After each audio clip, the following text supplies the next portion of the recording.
Okay, it's time again for the Press Box Podcast. This is episode 82, if you're counting at home. Today on the Press Box Podcast, we have Tony Ierulli as our guest. Tony is the outside linebacker coach at Carson-Newman University, former head football coach at Maryville College. Tony's a good friend of mine. We've known each other for years, and he has a rich past as far as some of the stops he's made in coaching, some of the experiences he's had, not only coaching, but also playing football and baseball. So it'll be a great show for you today, all wonderful show with Tony Ierulli, and we're going to talk a little bit about football in general, how the game has changed, how coaching has changed. So we've got all that and more for you today on the Press Box Podcast. And remember to tune in or to hit us up on Twitter at PressBoxPod.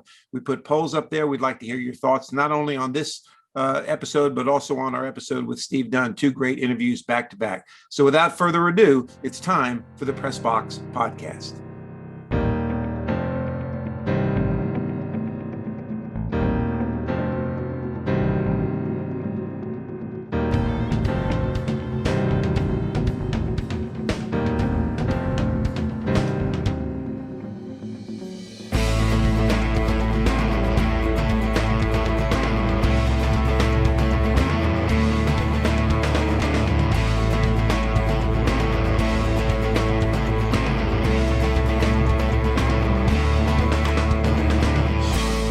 Okay, welcome back to the Press Box Podcast. This is episode number 82, if you're counting at home. I'm your host, Ralph Miranda, and today we have a special guest with us, one of my dear friends, one of my favorite people, also a good paisan, my friend Tony Ierulli. And Tony, how are you?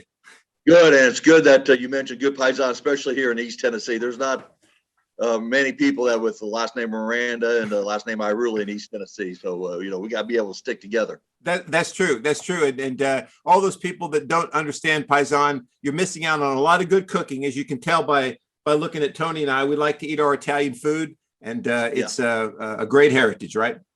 That's why I'm glad that this podcast is from the shoulders up. You might scare off a few people. Oh, okay, that sounds good. Well, Tony, since this is your first time on the podcast, what we'd like to do is kind of give people a feeling for what your life has been like. So you grew up in Florida, correct? Right. I was originally born in Peoria, Illinois. My parents divorced when I was about 6-7 years old. My mother's parents moved down to a island off of Sarasota, Bradenton called Longboat Key. Okay. And so my mom and my three brothers and I, we loaded up a blue station wagon and headed down to Florida, where we grew up and really had a great time growing up. It was a great place to grow up as a kid. We lived the island. If you're not familiar, Longboat Key is about a 12-mile long island. Okay. At the time we moved there, there may have been only about 500 to 700 people that lived on the whole island. Wow. And now it's obviously a big beach resort area. I wish we had the money to buy land because I'd be jet setting all over the place. It was great. It reminded me in the days that I think you and I grew up, sort of like if you watched Flipper. Right. Down Florida. I mean, those were the days that, on the weekends we get up at about 9 o'clock in the morning and we go in the woods and play. Right. Our neighborhood, we all had our tree houses and our forts, and we didn't get back to 5 o'clock in the evening. Parents never worried about us. Right. We'd go fishing. I spent years, sailing boats and regattas. I was active in Cub Scouts and Boy Scouts. As well as my brothers and I, and my brother David, Nick, and Steve. And then obviously, we played sports and really had a lot of success doing that as well. So were you an all sport guy growing up? Like, did you play all of them, or did you kind of always gravitate towards football? Well, I played baseball and I played football. Okay. I played a little bit of soccer when I was in grade school. Didn't play basketball. I mean, when do you see really good Italian basketball players? We all range from 5'7" to 5'9". Can't jump with a leg. So we, quickly understood that thing. And so, but mostly I was football and baseball. along Okay. with my brothers. Later on, my mom remarried, and my sister Christina, she was a cheerleader, for those teams as well. And but we were very active. My mom was, she was basically raising a family by herself, and going straight from work to taking us to the baseball practices or football practices or going to scouts or whatever. And I mean, it was just never a dull moment growing up. It was Yeah. just great childhood growing up there. Yeah, it sounds a lot like my childhood. So obviously you progressed, you played a lot of sports, you went on to high school. So I guess the obvious question is, how did a good Italian boy like you go from Florida to Maryville, Tennessee to go to college and play football? Well, I was, halfway decent ball player in high school at Carson-Newman High School. Okay. We won the state championship in 1972. I was all-state linebacker during my junior and senior year. Okay. Actually a better baseball player than football. Okay. And so out of high school, I signed with Manatee Junior College, Okay. which at the time was one of the dominant junior colleges in the state of Florida. Okay. Side story: a teammate of mine was Mark Reese, Pee Wee Reese's son. Really? Yeah. So Mark and I were good friends, and there was a couple weekends his father would come down, and me, Mark, and Pee Wee would go out and pitch batting practice. How about that? And I'm remembering, I'm on the mound and throwing batting practice to Mark. Then Pee Wee says, "Hey, do you mind if I jump in and take a few swings too?" And it's sort of like the scene from Field of Dreams, where Costner saying, "I'm pitching to Smoking Joe." Right. I'm just thinking, don't hit him. Right. Exactly. Yeah. I'm all over the place because he was in there with just like a little golf cap in there, and I didn't want to beat him in the head. But just little things like that, being able to meet and visit with him, and especially the legend that he was, and all it is. Yeah. That's awesome. Yeah. So I spent a year there, but I really wanted to play football. Right. I mean, I loved baseball. Like I said, I was probably a better baseball player than football player. But a friend of mine named Mike Smith, who passed away a couple of years ago. I mean, he and I were. I mean, that was the fifth Ierulli brother. I mean, he was very close to me, and he had gone to Lees McRae Junior College, and when he came back home, he sat down with me. I was over at his house, and convinced me that he was going to transfer to Maryville College, and convinced me to go join him up there at Maryville College. Okay. And so that's how I really kind of ended up going to Maryville College. And we all have big moments in our life. You've had those life moments where you make a decision and that sets your life. Well, I look back to that moment, back in 1976, where everything I am as a man, as a husband, as a father, is all based on I made a decision in his living room about going to Maryville College, and therefore I went into coaching. I married a beautiful wife. We got 3 great kids, and you keep it up with me on Facebook. We got 7 grandkids. I mean, us Italians. I mean, we get married all the time. We got kids sprouting all over the place. That's right. It goes down to that one moment. And so then I transferred and went to Maryville College and played both baseball and football up there. Mm-hmm. That's awesome. Yeah, I'm glad you mentioned your lovely wife, Carol. She's a wonderful woman. I've always enjoyed spending time with her, and she seems like she always has a smile on her face too. I don't think I've ever seen her without a smile on her face. Well, she's every moment with her it's an adventure. Yeah. She was just a little country girl when I met her up here, and I said, "Hey, I marry you. I promise you, you marry me. We're going to go on a great adventure." That's right. And 8 states later, and 3 kids born in 3 different states, and all sorts of adventures all throughout the places we've been at. I lived up to my end of things. Yeah. But she is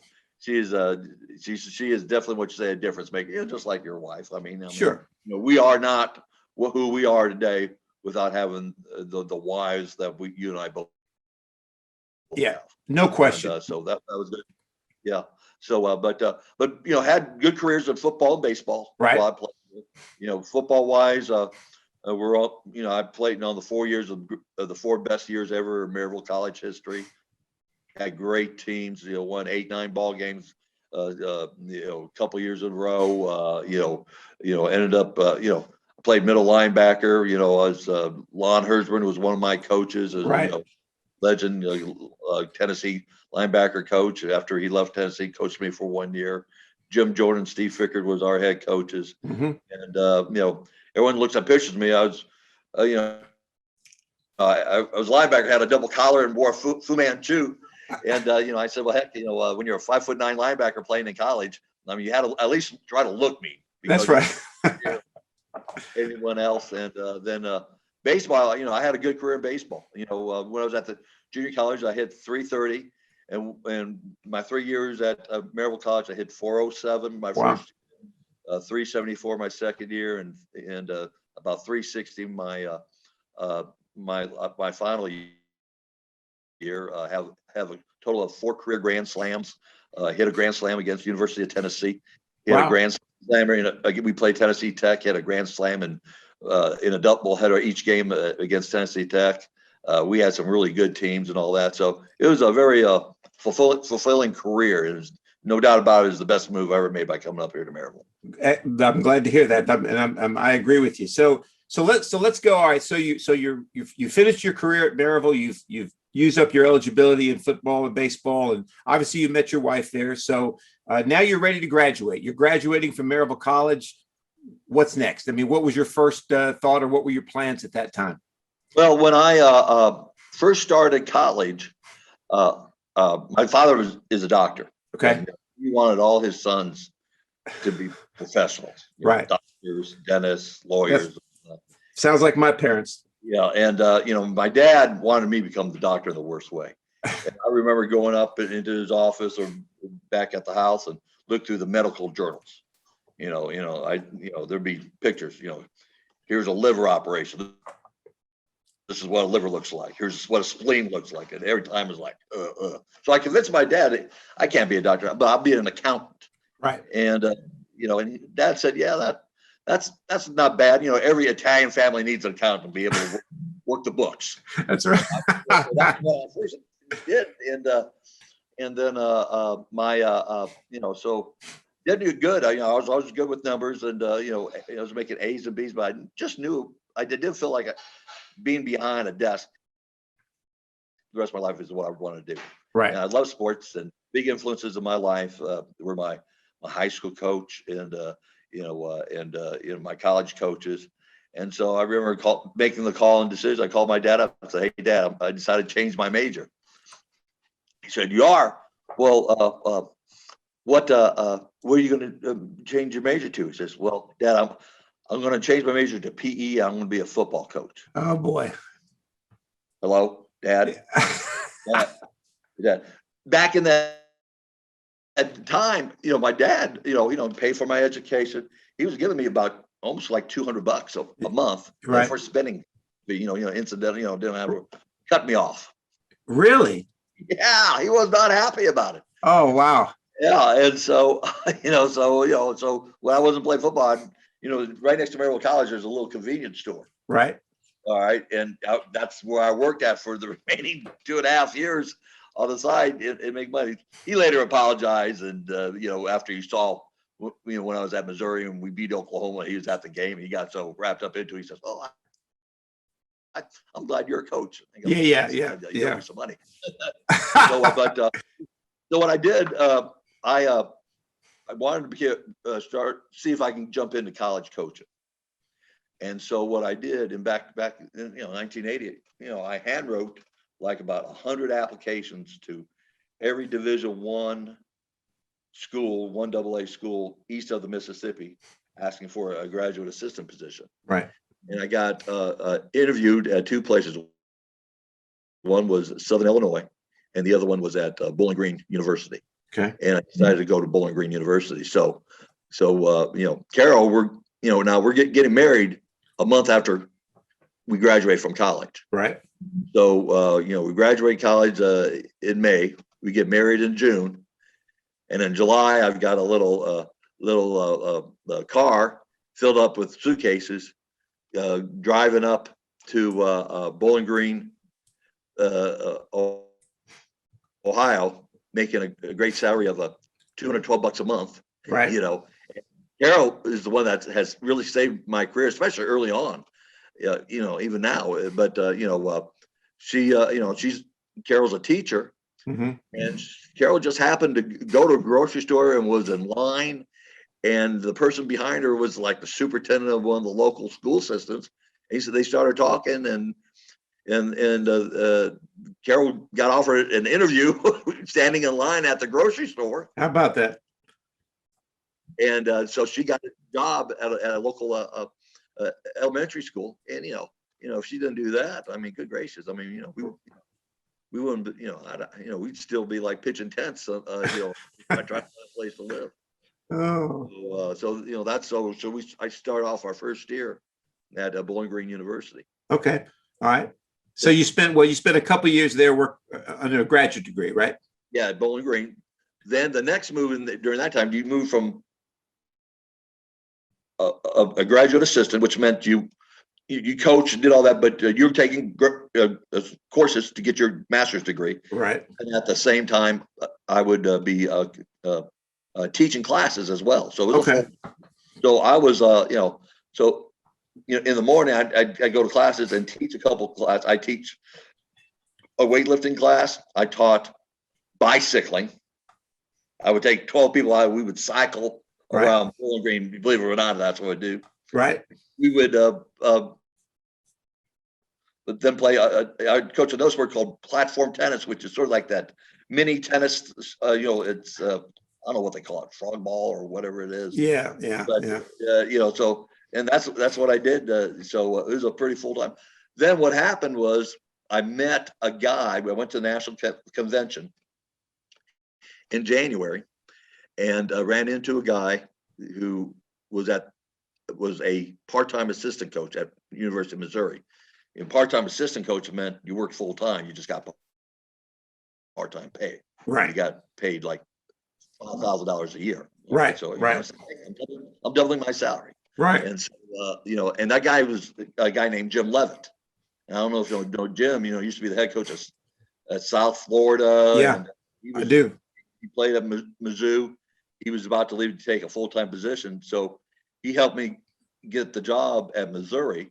And so then, Carol, in the meantime, here's the story. In the meantime, Carol becomes pregnant with our first child in October. Mm-hmm. So I get the job in January or February, have to leave Carol at Bowling Green because she has to finish off her contract for that year. Right. I left my 5-month pregnant wife, in Bowling Green, Ohio, in the middle of the winter. All right. If you've ever been in Bowling Green, Ohio, in the wintertime, there's snow. Yes. All right. And I went to Missouri, so we were apart for about 3 months. Right. And so we went ahead and so I went through spring ball, got done spring ball, got Carol.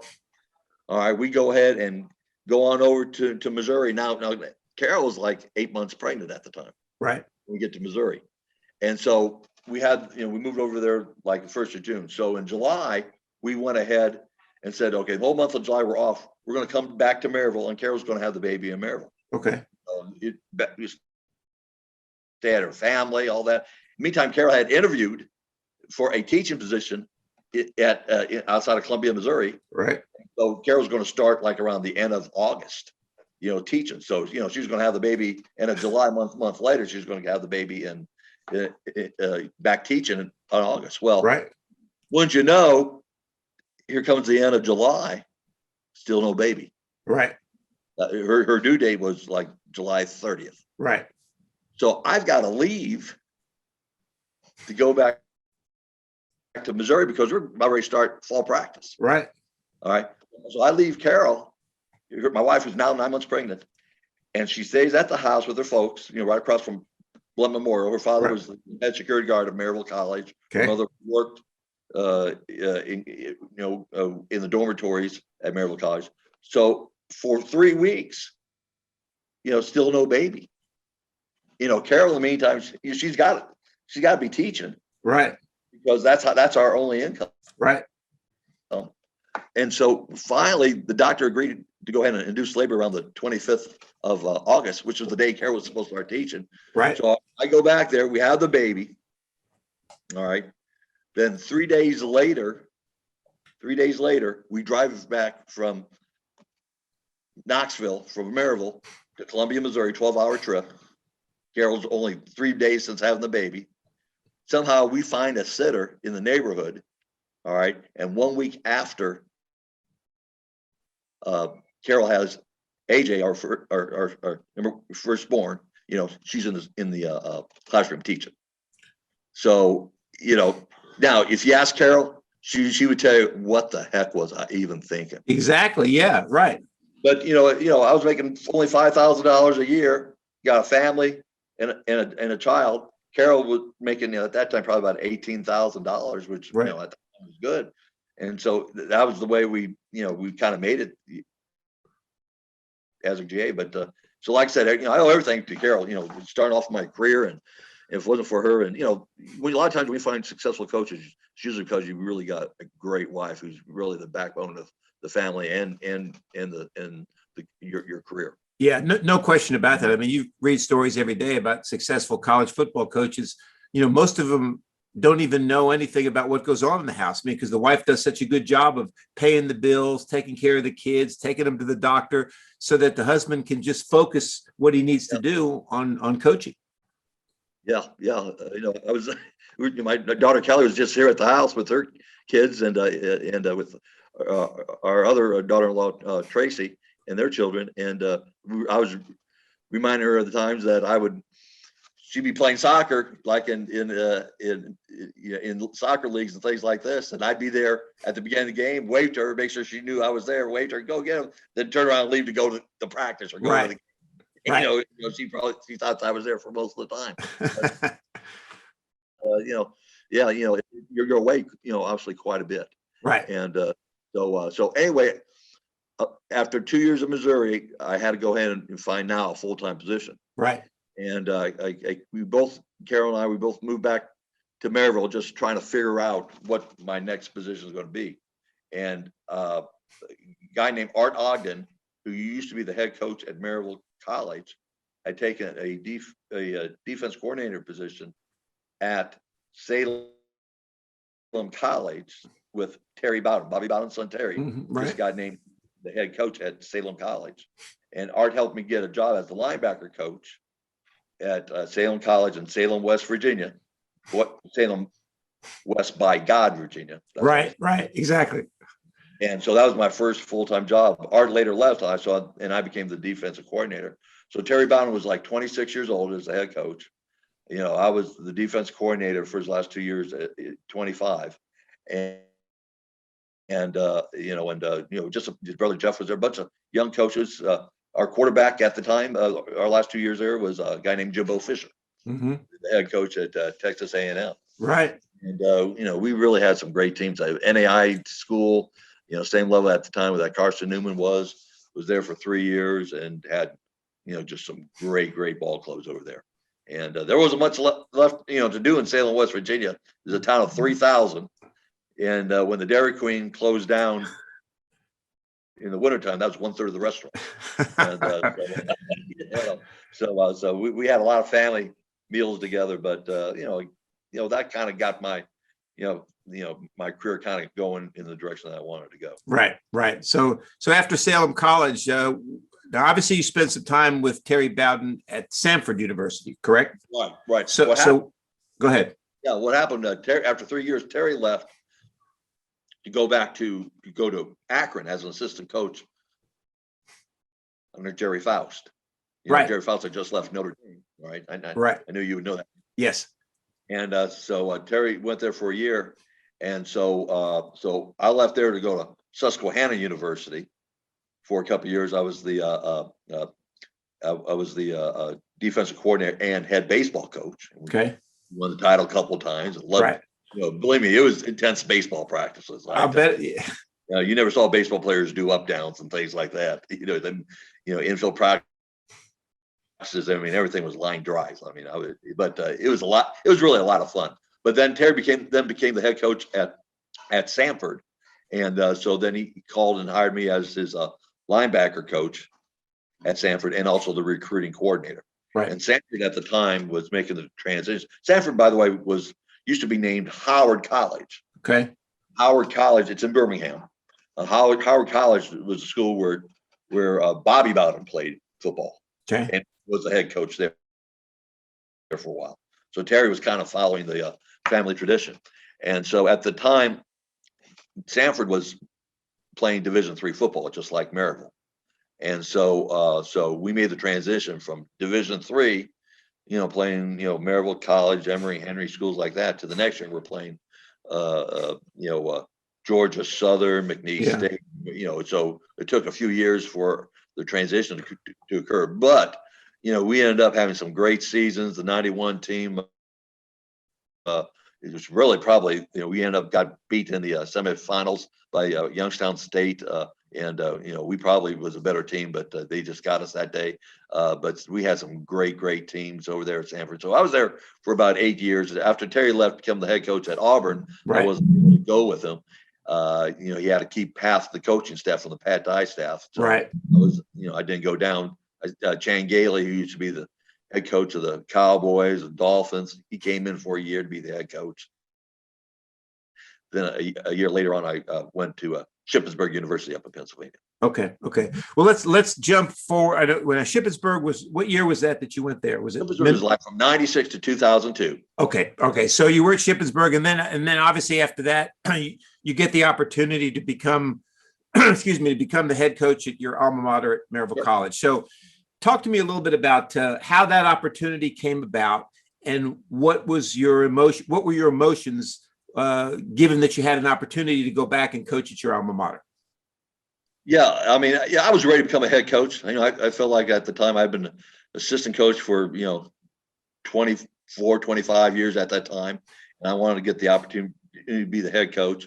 And when the Maryville College job opened up, I mean, I jumped all over it. Obviously, not only is my alma mater, but it was a chance for us to go home. Carol going back home to Maryville with her family, being around them, and I had so many friends around. And I mean, it was just a really great outpouring, as you know, because you're part of that as well. Of emotions, me coming back to be the head coach. And it was at a time, Phil Wilkes was the head coach previously. Right. Phil and I are good friends. He's about as good as a man that you possibly did, and did a great job at the program. I agree. Was there. Then I came in and followed him. And, and so we had to rebuild for a little bit. We jumped into the USA South Conference at the time. But we felt like, we just kind of, with what Maryville College gave us, because, the deal with Maryville, and I think it's different now. It was very tight in terms of their financial support for athletic programs, especially football. Right. And so with what we had, we did the very best we could. I wanted to kind of expand it. One of the ways I expanded was having the Tony Ierulli football show hosted by, what was his name again? I forget who it was. Some other Italian guy. I don't. Ralph Miranda. Right. For 7 years. I'm going to tell you something. I mean, it was probably, I'm looking back, probably the best time I had was every Monday going with you in the studio and doing our show together. I enjoyed it. It was really fun. And we would invite, guests to come with us, and it was just really super. Yeah, it was a great show. In fact, I think I think it was as good, if not better, than a lot of the college coach shows that were on at the time. Well, I had a lot of comments because we were kind of stuck between the Phil Fulmer show and the Ken Sparks show. Right. And so people, if they wanted to sit football, would watch Tennessee football show, the Maryville football show, and the Ken Sparks football show. And I know Phil Fulmer well, Ken Sparks is about as good as a man. And he hired me after I left Maryville College. But they would always say that our show had a lot of life to it. Yeah, it did. Yeah, a little bit more drier. We had a lot of things going on, and laughed a lot and had a good time. And I still tell a lot of stories about those shows a lot, to others. Oh yeah, we had a great time. We had a great time. So obviously then you tried to. Let me say this. Do you remember the time that we had to do the show, but our highlight video was not working. available. Right. Was not working. So you and I did the show instead of showing the highlights and we commentating on it. All we did was read off the script of the plays, and we said, "Oh yeah, what did you see him make that move?" And after we got done doing the show, you and I looked at each other and we just both went, "Whoa, how do we do that?" Well, the anytime you got two Italian guys who like to talk, there was no way we couldn't make that work, right? No, that was the easy part, and like I said, when we did the shows, it just was just like that. I mean, it was over with real fast, and was it a 30-minute or it was an hour show? No, it was an hour show. Yeah, it was an hour show because we had a lot of breaks. Yeah, because we had to go through all 4 quarters of the game, and one of the things I was most impressed of. Go ahead. I'm sorry. Yeah. No. Yeah, and then I'd bring a guest, maybe a player or coach or one of the coaches from the athletic program. We'd always have guests. I had Carol there, had my mom there. So we made it a lot of fun. We really did. We did it, and one of the things that I was always impressed with you was when you brought your players on, they were always dressed in suit and ties, and they were always very mannerly, very professional. I mean, football's important. Don't get me wrong, but I think instilling in young men, the idea that you have to be professional, you have to put on a good front, and to live your life a way that other people can be proud of it. And I think you did that at Maryville because all the kids that I saw come through were nothing but professional and very well mannered. Yeah, and that was the image I wanted to portray with not only the players or coaches. I mean, my coaching staff, we would go to work with a tie on, at least through the morning and all that. Right. I didn't want to get away that, these are just a bunch of football coaches, a bunch of jocks, just coaching and all that. No, we're part of a college. Right. Sort of a little bit like how Joe Paterno and those coaches of that era had their coaches, always, want to be very professional. And I taught that, to my team. I mean, we had a hair code, we had an earring code. We didn't allow people to have hair all the way down to the backside, all like this. I mean, I grew up in the 70s. I don't mind hair to the top of the shoulder pads, but I don't want hair all the way down to down their backside. And if they want to wear an earring, that's fine. But when you got in the football office, you had to take that. I wanted to get a very professional setting in everything we did. And you making that comment, I think, kind of reflects on the type of image. And it's hard to do that nowadays because it's you're saying, well, you're not understanding. I mean, I think it's a bunch of BS. And but that's the image we portrayed. I agree with you on that, and that's a good segue to our next topic. Obviously today, when you and I played football in high school and college, if a coach said jump, we asked him, how high do you want us to jump? Today, a kid says, why do I have to jump? What's the purpose of it? What's in it for me? It's a different era. And how difficult is it for you being a coach for so long? The kids stay the same age, but you get older. You know what I mean? So how is that? I mean, how do you adapt to something like that? How difficult is it today versus, say, 25 years ago? Well, 25 years ago, I mean, whatever the coach said, you did it. Right. And, you moan and groan, but you kept it to yourself. Right. And you moved on, and that's the way things are. Now it's like, he's verbally abusing me. I'm having mental issues because he yelled at me. Why has he got? I mean, it's part of this the society, it's part of the way society has really changed Yeah. over the last, 20, 30 years, where, it's, you coach football, you wanted to me, football is a man's game. Yes. All right. I mean, it's tough. It's physical. And if you're not tough and you're not physical and you can reflect those values, you need to play a different type of sport. I agree. I mean, maybe you can play a non-combative type of sport, but football is a different type of sport compared to most of the other sports. Mhm. And and nowadays, I mean, you've got to, why do we have to tackle? Why do we have to tackle? Why can't we have why is practice only an hour and a half? Where it should be a 2 hour practice. I mean, I'm sure you and I grew up in a day where you were, and thankfully it's changed, but you were considered a wimp if you drank water. Yes. Yes. I remember that. Yes. Yeah. Yeah. And the key was make sure you were best friends with the student trainer. Right. Because the student trainer would always slip ice during practice. That's right. And so so on, you'd always see about 10 guys around the student trainer and he's slipping them ice. But obviously that's changed, which is good.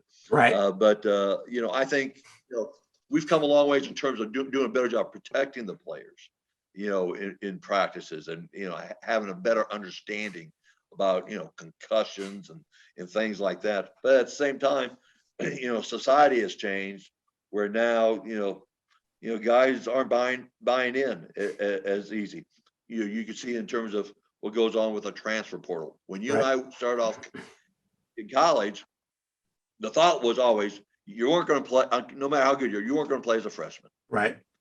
As a sophomore, you hope to maybe get on some special teams. Right. And really, by the time your third year, junior year, that's when you're really thinking that's the chance, the opportunity where you should be now competing for starting jobs and playing Right. quite a bit. Right. And that was always the mindset and all. Nowadays, if you're not starting or playing a heck of a lot as a freshman, they want to go ahead and transfer now. Right. Right. They Right. want to go to the transfer portal, and it's like all everything that Tennessee went through this past year. They had 42 guys, on their transfer portal. Right. Looking to go somewhere else. Right. So what has changed is now, not only do you have to recruit in the high schools, and you got that stuff, you got to bang that out all the time. But now you got to worry about, well, I got to be re-recruiting my current players. Right. To stay at the college. Gee, if I yell at this player, is he going to go ahead and next day go ahead and go on the transfer portal? Right. This player isn't playing. Well, now instead of him not understanding that, a lot of times they're not physically ready or mentally ready to be a starter or play a lot. They say, well, coaches, they're screwing me, and so I'm going to transfer and go somewhere else. Right. Right. That's the type of mindset we have going on right now. Yeah. No. Then on top of that, now yeah, go ahead. No, go ahead. I'm sorry. On top of that, you were going to say what? Yeah, I'm on a roll right now. Then on top of that, now we're going to be having this name, image, and likeness, or whatever the heck they're calling it. Now they're going to be, paying players for their image and likeness. Right. And then all of a sudden, are they going ahead and they're going to receive money? Well, the money's going to that quarterback because he's helping selling at the car place. What about those offensive linemen? Right. Who are blocking for him? Right. They're not getting anything out of it. Right. And so, it's really opened up a Pandora's box right now in terms of, where people aren't really sure how the future of athletics is really going to be in colleges. Yeah, I agree with you. I mean, like you said, there's a lot of the changes were good ones. I remember when I was in college, in the summer, we had a full week of two-a-days in shorts and then another full week of two-a-days in pads before we even got close to the season. Today you don't do any of that anymore. And, changing from steak and eggs before games to carbohydrates, hey, that was good. There are a lot of good things, but, there's been a lot of bad things too. And we've talked about that. And I think the transfer portal is one of them. But I will say, I will throw this out, and I want to get your opinion on this. I do think that there is one situation where a kid should be allowed to transfer it. And here's what I'm talking about. Let's say that you're the coach at Tennessee or Notre Dame or wherever, and you recruit a class of kids, okay? And then the next year, you have an opportunity to move on to the NFL or somewhere, and you go ahead and leave, okay?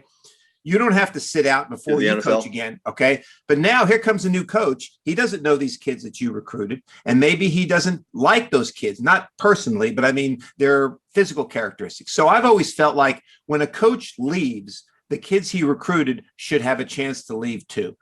Do you agree with that or disagree with that? Yeah, I think that there should be a point where if you feel like it's not working out, then having the opportunity to leave.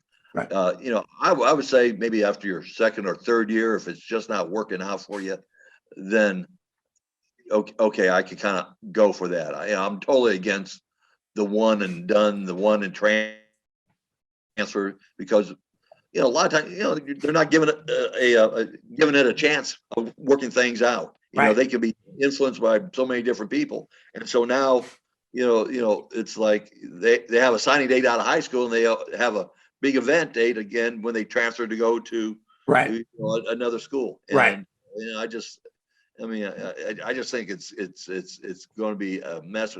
We haven't really seen the full effects of it, but it's talking to a lot of my buddies at the Division I schools. I mean, they're not happy about it at all. Sure. And so now they've got to, if I sign 25 guys, and then after the fall, I got 14 of the 25 want to transfer out. Right. Well, how does that help in terms of your depth and your improvement in the program? Right. Right. And so I just don't agree with a lot of the things. But again, and I used to be on the NCAA rules committee. Okay. And for 3 years, and so I kind of have an idea how these rules come about and the procedure that has to go through, and but I'm not too much in favor of kind of the direction where it's going right now. Let's change the subject a little bit, maybe to a little bit of a lighter topic. You're the outside linebacker coach right now, and obviously you played linebacker in college. I played linebacker.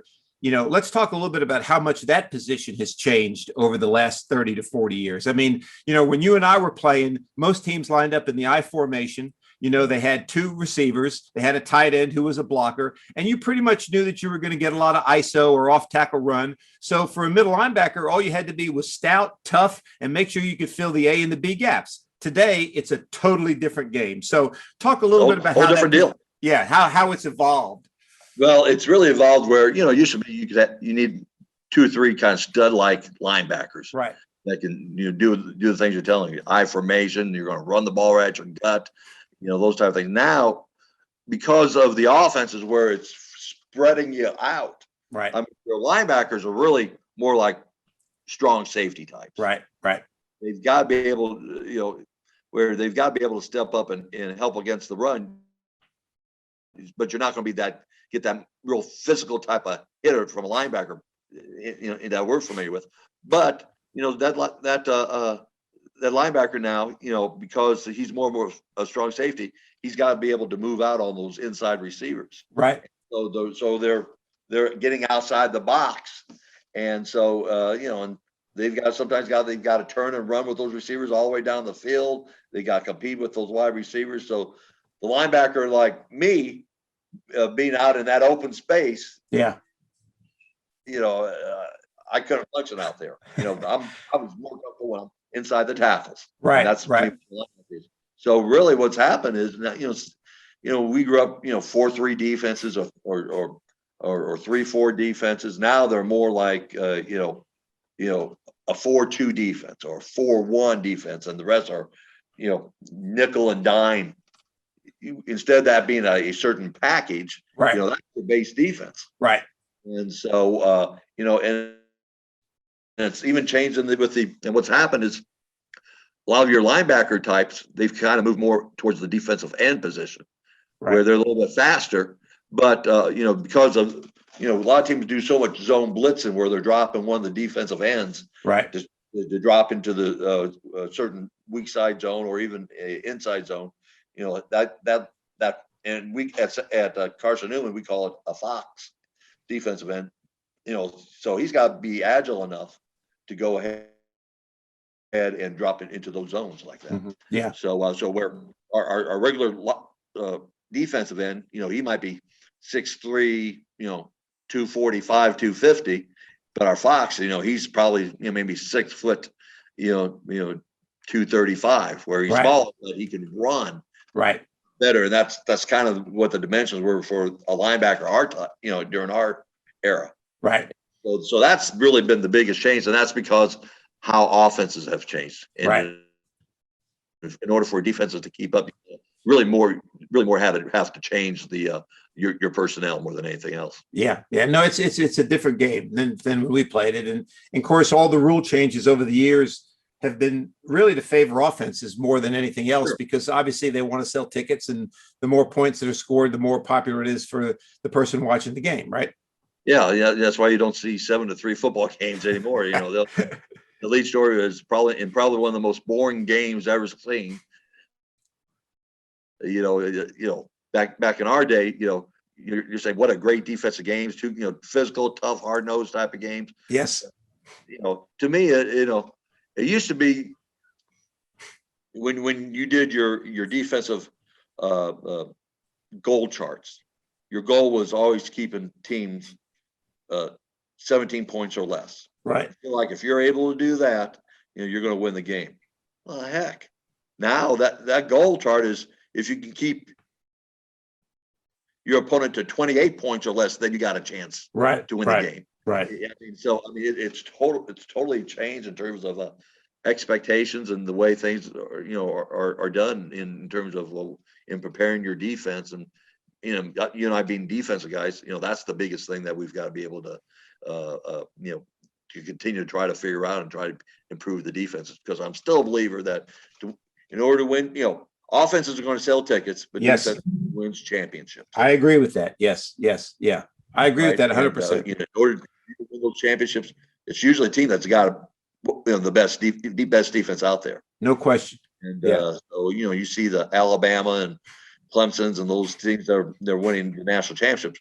Yeah, they got really good offenses, but they usually got a really difference maker as a defense. Yeah, and that still holds true today. Yeah, no question.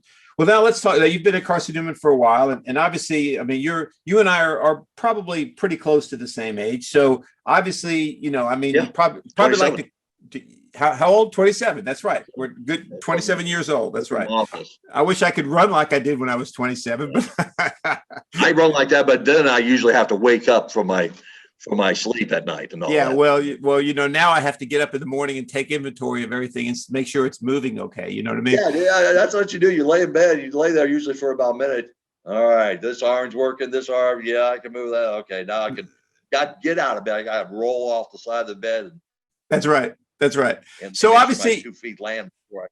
Obviously, I know you could do it, but you probably don't want to coach to the rest of your life. So if I were to tell you that you were retiring tomorrow, what would the future look like for Tony Ierulli? What would you like to do when you finally give up the coaching ranks? Yeah, that's a hard thing. I mean, I really don't. We got a family insurance business. They probably want me to do that, but I foresee myself coaching until I just almost can't walk anymore. Okay, all right. I think it's all part of me. I mean, I'm. Bear Bryant, I mean, the day after, 6 months after he retired, he was gone. He was paternal, same way. I was born, I feel like, to be a coach. Right. And I love coaching. I love profession. And the profession has changed quite a bit.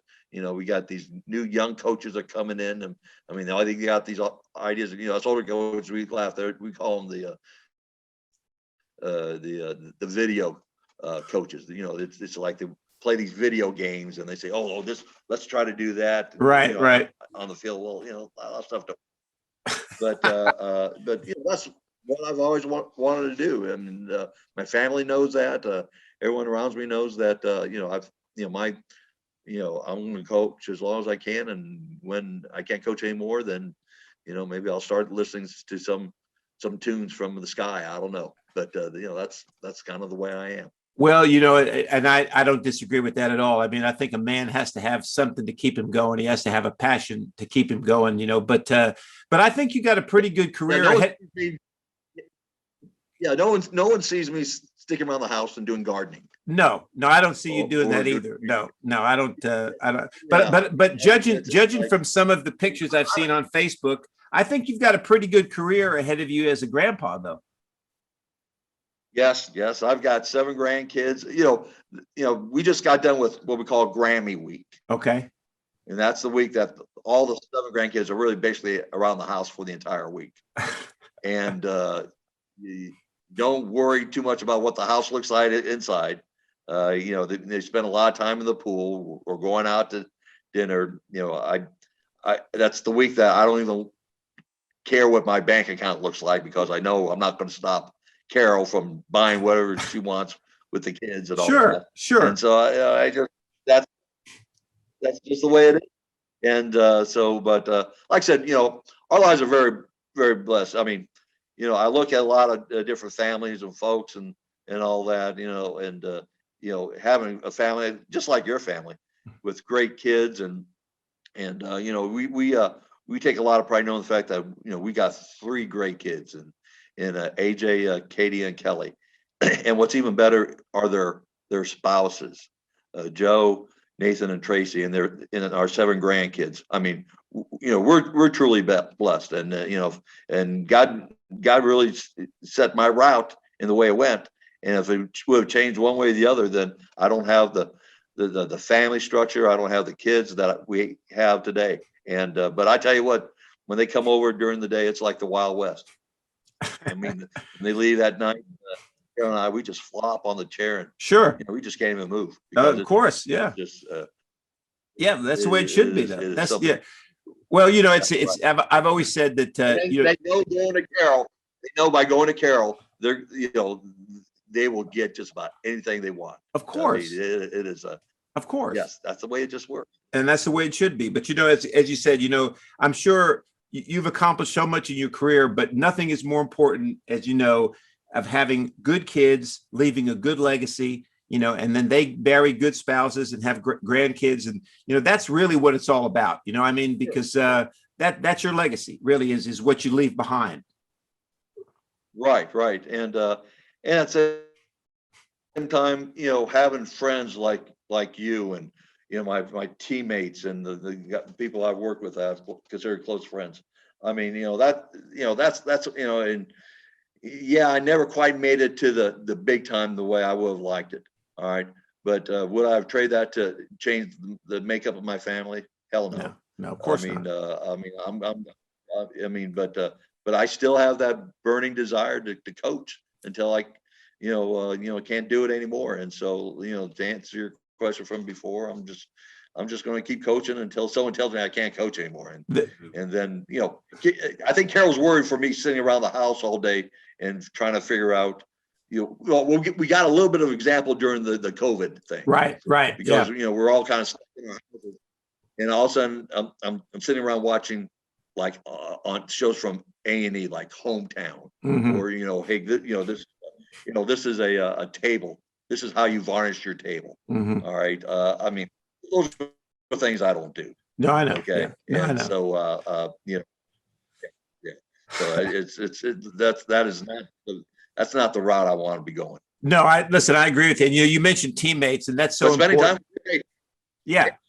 You mentioned teammates. That's so important because like I said, anytime you want to open up another. Go ahead. Yeah, I said anytime you want to keep doing a sports show and all that, heck, I'd love to be on with you. I mean, you'll be the first one I call. You'll be the first one I call. Well, Tony, listen, Italian show. And listen, that's exactly right. There's nothing like an Italian. I'm sorry, but that's just the way I feel, and I know you agree with me on that one. Absolutely. Well, Tony, listen, thank you for taking time out of your schedule to visit with us, and we'll have you on again. We'll talk a little bit maybe during the season about how things are going and get your views on the game in general. And I wish nothing but great success for you, and I'm so proud of you and what you've become, and the grandkids you have, and the kids you have, and of course your lovely wife Carol. Always a pleasure to talk to you. It's an honor and privilege, and my same compliments go to you and your family. And Ralph, you're definitely one of the good ones. Absolutely. Thank you, Tony. I appreciate it. Tony Ierulli, outside linebacker coach at Carson-Newman.